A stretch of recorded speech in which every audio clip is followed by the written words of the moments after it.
Opisyal na paglagda ni Shakur Stevenson sa Super Boxing, posible daw pong mai-anunsyo ngayong araw o sa lalong madaling panahon ayon sa Boxing Insider na si Rick Glazer. Inaasahan daw po na ilalabas na anumang araw ang opisyal na anunsyo ng pagpirma ng WBO World Junior Welterweight Champion sa Super Boxing. Si Stevenson na kilala sa kanyang husay at defensive mastery ay inaasahang magde-debut sa Super laban sa pinakamainit na lightweight contender sa Super Boxing, walang iba kundi si Jose El Rayo Valenzuela, nakagagaling lamang po sa impresibong panalo kontra sa boksingirong tinakbo-takbuhan ni Shakur Stevenson na si Edwin Lagranada de los Santos. Nitong June 28 nga po mga amigos, nakapaghigante si El Rayo Valenzuela kontra Lagranada de los Santos via second round knockout.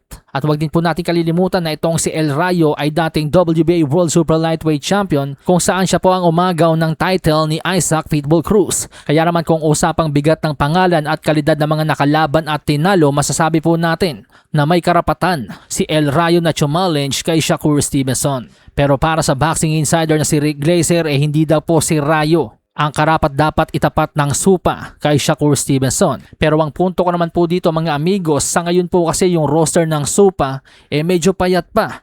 Ang tanong dyan sa range ng weight class ni Shakur Stevenson, sino ba yung mas may mabigat na ring resume kesa kay El Rayo sa roster ng Supa? Samantala sa iba pang balita, Timothy Bradley nagbigay ng payo sa mag-amang Haney. Wag na raw po nitong habulin si Gervonta Tank Davis. Ayon kay Bradley, mas mataas pa daw po ang tsansang labanan ni Tank Davis si Stephen Fulton kesa kay Devin Haney. Dahil kung ating nga pong oobserbahan ng ugali ng PBC sa pagkakasan ng mga laban ni Tank, ay mas madalas na in-house fight o yung mga pipiliing kalaban ni Tank ay magmumula rin o manggagaling din mismo sa roster ng PBC. Pagdating sa mga laban ni Tank, bibihira maipag-crossover fight ang PBC. Kaya't para kay Bradley, ang gagawin daw po ng PBC sa susunod na laban ni Tank ay mamimili dun sa roster ng PBC at sa nakikita niya si Stephen Fulton ang mas pipiliin. Lalo sa lightweight division na po kumakampanya ngayon ang former Junior Featherweight Unified World Champion. Mr. Haney, how you doing, sir? But you already know Tank ain't, and it's not happening.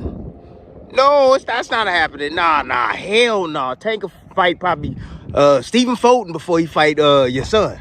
Yeah, he gonna fight Stephen Fulton probably before he fight your son. Yeah, they gonna go down the PBC list and say, oh, that's a good one there. Yeah, we can make that happen. Anytime Tank step foot in the ring, he sells out arenas. We gonna put him against Fulton. Yep, we gonna see what he can do against Fulton. At wag na nga po tayong magtaka kung yun nga po ang talagang mangyari dahil ito nga pong si Tank ay talagang kilala sa paglaban sa mga boksingirong galing sa mas mababang timbang at pinapaakyat nga po sa kanyang weight class.